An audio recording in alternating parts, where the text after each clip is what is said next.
When Nicole Harrison packed the last box into the moving truck, a hollow silence settled inside her chest.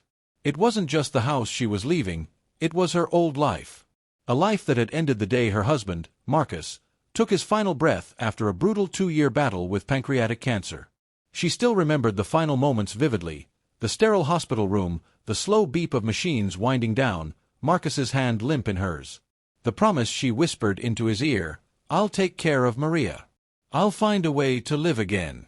Moving to the gated community of Willow Ridge wasn't part of some grand plan. It was a decision made out of survival.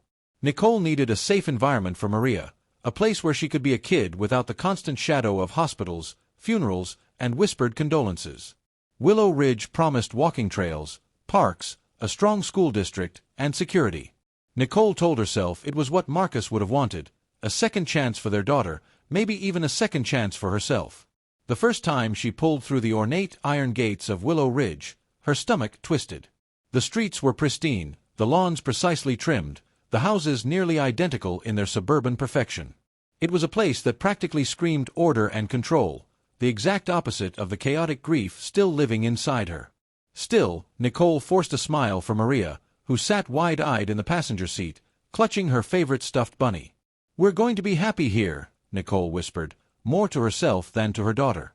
She didn't know it yet, but Willow Ridge wasn't just a new beginning. It was the start of a fight for survival that no moving truck could outrun.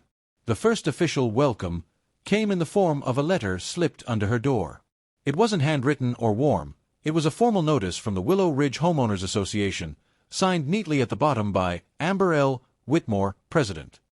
The letter outlined the expectations for residents: lawn height regulations, garbage placement schedules, acceptable house colors, and even a strict set of guidelines for holiday decorations.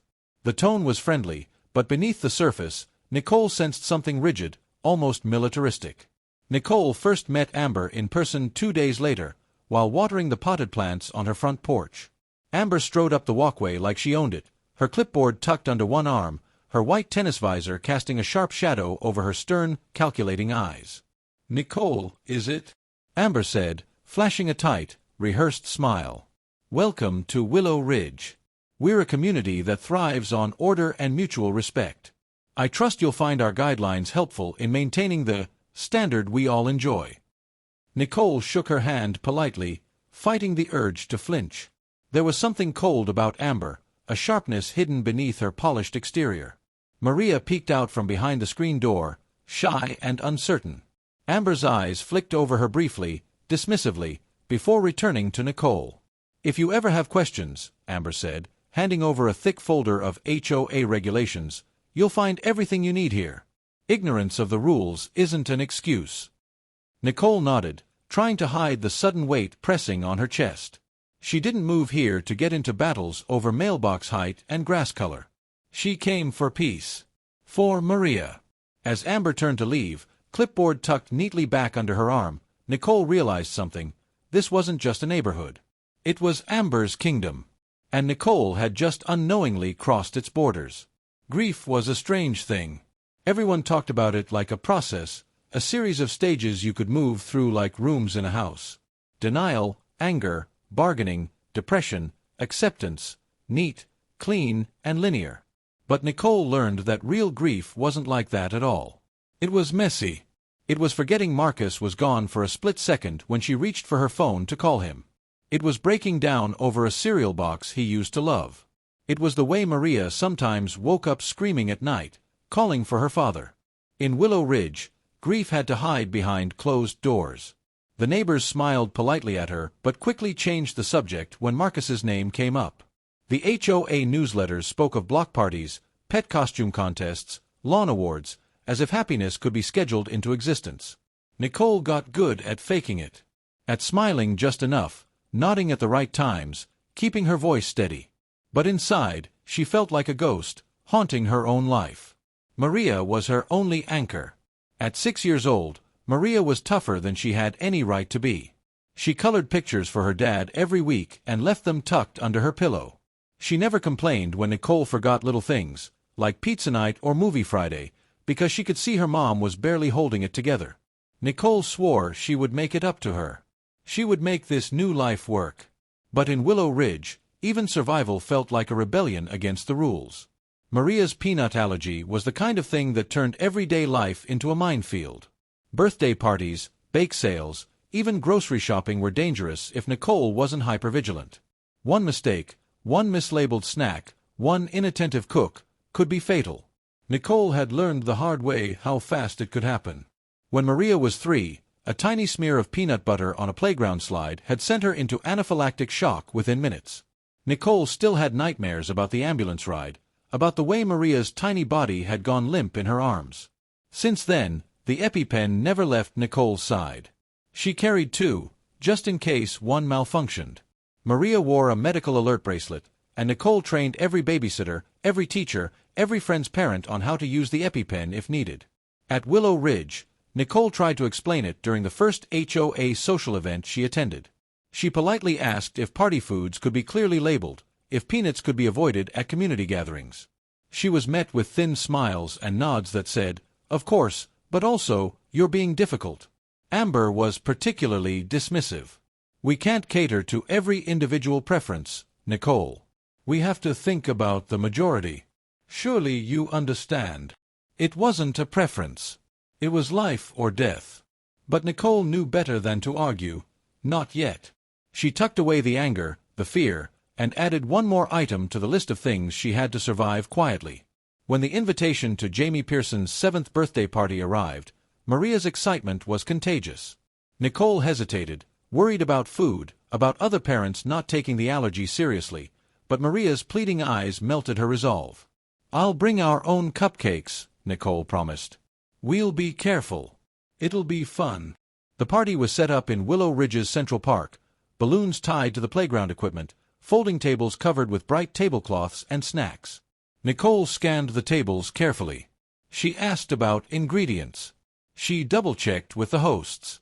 But somehow, somewhere, a cookie slipped through. One cookie. One careless moment. Nicole turned away for just a second, just long enough to snap a picture of Maria laughing on the swings. When she turned back, Maria was munching on a cookie offered by another child. Nicole's blood ran cold. She sprinted across the grass, but it was already happening. Maria's lips swelling, her skin breaking into hives, her breath hitching into desperate, shallow gasps. "Mommy," Maria choked out, her voice thin and terrified. The ambulance's flashing lights painted Willow Ridge in harsh red and blue as Nicole clutched Maria's hand inside the rattling vehicle. The paramedics worked quickly, efficiently, but Nicole could see it in their faces. It had been a close call. Hours later, after Maria was stabilized and sleeping under a thin hospital blanket, Nicole's exhaustion hardened into fury. This wasn't just bad luck. This was negligence. A preventable disaster, brushed off because the HOA didn't want to inconvenience anyone. The next morning, Nicole stormed into the HOA office, a converted house near the entrance gates, complete with tastefully bland decor and a rack of smiling brochures about community values. Amber sat behind a polished oak desk, typing away. She barely looked up. Nicole slapped the emergency room paperwork down on the desk. "My daughter almost died." Amber's fingers hovered over her keyboard for a moment. Then she sighed, like Nicole was a tedious appointment she had forgotten to cancel. "We're all very sorry to hear about Maria's episode," Amber said, her voice syrupy with condescension. "But you must understand, we can't monitor every food item that residents bring to private events." "It was a community event," Nicole snapped. "Sponsored by the HOA. You could have made it peanut-free." Amber's smile tightened. "We don't cater to every individual need, Nicole. It's simply not practical. If you find our community policies too burdensome, there are plenty of other neighborhoods you might find more accommodating." It wasn't just a dismissal. It was a warning. Fall in line, or get out. Nicole clenched her fists until her nails dug into her palms. She wanted to scream, to break something, to make Amber feel even a fraction of the terror she had felt watching Maria gasp for air. Instead, she turned on her heel and left, vowing that Amber Whitmore had just made herself a new enemy, one who would not be so easily silenced. Not everyone in Willow Ridge bowed to Amber. Nicole discovered this one evening when she found a note slipped inside her mailbox. "We saw what happened.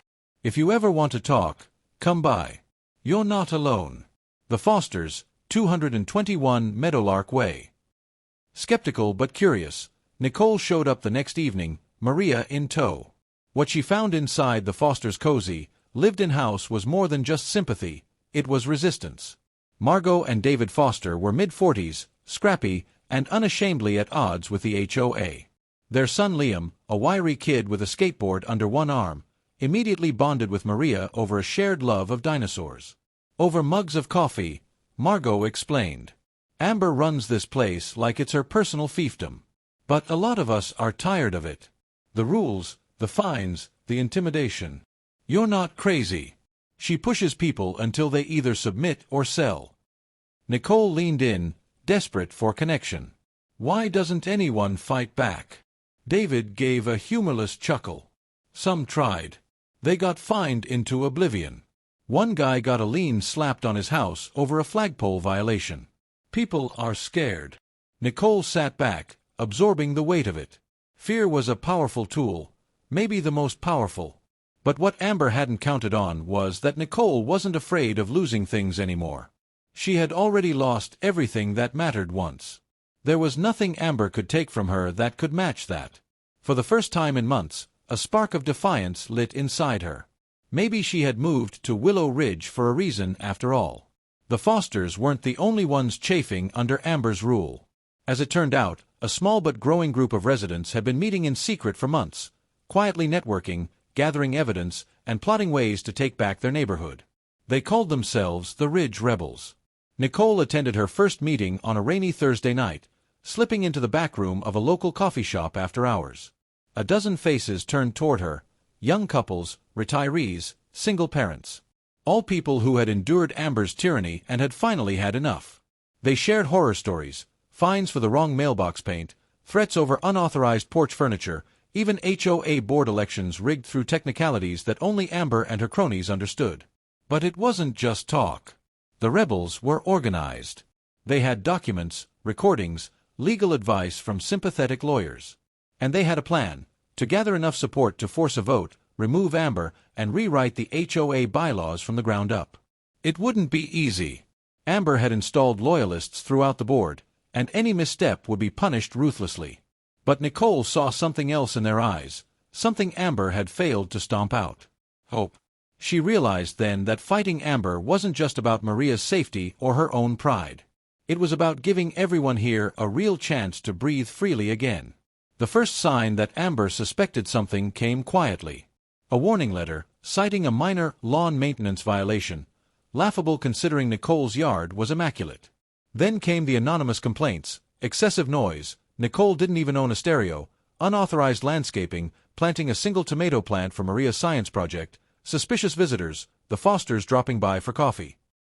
Nicole saw through it instantly. Amber was trying to isolate her, to make her look like a troublemaker, an outsider. It escalated when Nicole received a notice of violation threatening a $500 fine for unapproved modifications to her home. The so-called modification.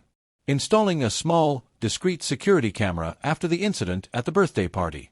Maria's safety wasn't a modification. It was non-negotiable. Nicole refused to pay the fine. She filed appeals. She documented everything. But she knew Amber wouldn't stop there. Bullies never did when you stood up to them. Instead of scaring her into silence, Amber's retaliation backfired. Word of Nicole's defiance spread through Willow Ridge like wildfire. Neighbors who had once kept their heads down began dropping by under the cover of darkness, slipping notes of encouragement into her mailbox, offering quiet thumbs-ups when they passed her on walks, whispering at HOA meetings that change was overdue. Nicole wasn't just fighting for herself anymore. She was becoming a symbol, a rallying point for everyone who had ever felt powerless under Amber's rule. The Ridge Rebels grew bolder. They gathered more signatures. They uncovered financial irregularities in the HOA budget. They began planning a campaign not just to challenge Amber, but to expose her abuses publicly. Nicole stood at the center of it all, tired but unbreakable, fueled by the same fierce love that had carried her through Marcus's illness and Maria's close calls. She hadn't come to Willow Ridge looking for a war. But now that it was here, she would fight with everything she had, not just to protect her daughter, but to reclaim the future they both deserved. And this time, She wasn't alone. The Willow Ridge annual HOA meeting was usually a dull affair, a scripted performance where Amber's hand-picked board nodded along, rubber-stamping her every decision. But not this year. The Ridge rebels were ready. Nicole sat near the front, her pulse steady, her hands gripping a manila folder packed with evidence. Maria sat beside her, tiny legs swinging anxiously. The community center buzzed with tension. Folding chairs creaked under the weight of neighbors who, for the first time in years, looked angry instead of apathetic. Amber entered last, her smile brittle. She wore her usual pastel blazer and pearls, but there was a slight tremor in her step as she approached the podium. She knew something was coming. Nicole waited until Amber began droning through the agenda. Then she stood. I motioned to open a floor discussion regarding leadership accountability and financial transparency. Gasps echoed through the room. Amber blinked, thrown off for the first time in public memory. I'm sorry, that's not. The bylaws, Nicole said clearly, allow for a motion from the floor with a second and majority vote. She turned, and Margot Foster stood up immediately. I second the motion. Hands shot up across the room. Amber's mouth opened and closed like a fish gasping for air. The motion passed. Nicole walked to the center of the room, folder in hand, heart hammering in her ears. She spoke calmly, methodically, laying out the fines, the threats, the financial discrepancies that showed money being siphoned into questionable consulting fees connected to Amber's friends. She read out anonymous testimonies, backed up by documents. She showed pictures of Amber's private backyard renovations, suspiciously paid for during a period when HOA dues had mysteriously increased. Neighbors murmured, then muttered, then growled. The illusion of Amber's untouchability cracked and fell. By the time Nicole finished, even some of Amber's loyalists looked ready to bolt. It wasn't enough just to shame Amber. The rebels needed numbers, and Nicole knew Amber would do everything she could to manipulate the vote. They had come prepared. The rebels had spent weeks canvassing, convincing, empowering residents who had given up hope that anything could change. Proxy votes had been collected legally. Confused older residents were carefully walked through their rights. When the time came, the room buzzed with anticipation. A secret ballot was held, overseen by 2 independent volunteers, one of whom was David Foster's cousin, a paralegal with a spine of steel. The votes were counted, then recounted. The results were announced. Amber Whitmore was officially removed as HOA president. Her cronies were swept out along with her. For a moment, stunned silence filled the room. Then, cheers. Applause. Laughter. Some cried. Some hugged strangers. Nicole stayed seated, feeling Maria slip her small hand into hers. Amber didn't say a word. She just gathered her things and stalked out, her face blank, her perfect hair trembling. It was over. Or at least, the first battle was won. Change didn't happen overnight. The HOA still existed, and it still needed rules.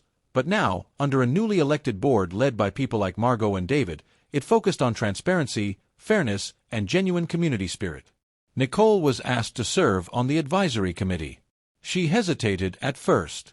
After everything she had been through, part of her wanted to retreat, to let someone else fight the next fights.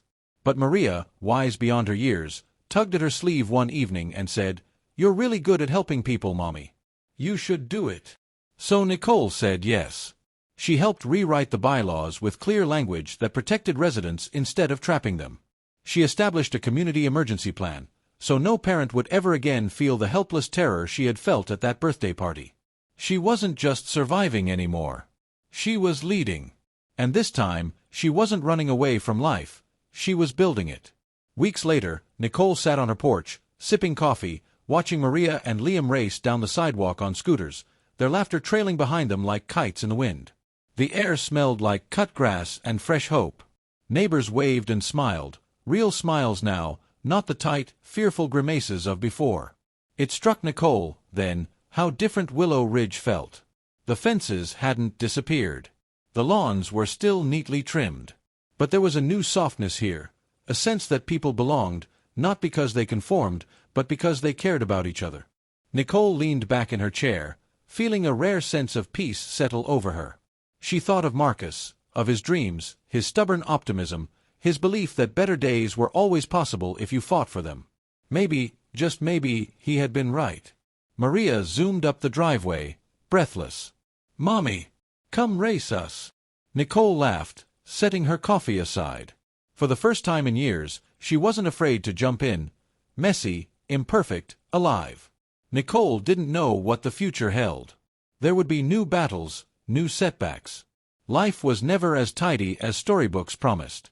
But now she knew she could weather storms she had once thought would break her. Now she knew she wasn't alone. She thought about starting a garden, a real one this time, sprawling and colorful and wildly out of compliance with the old Willow Ridge rules. The new HOA board would probably laugh and ask if they could help plant it. As Maria tugged at her hand, dragging her into another game, Nicole smiled up at the endless blue sky overhead. She didn't just live in Willow Ridge anymore. She belonged. She had fought for it, and won. The scars of the past would always be there, stitched into her heart. But now they were woven into something stronger, a life worth living, a future worth dreaming about.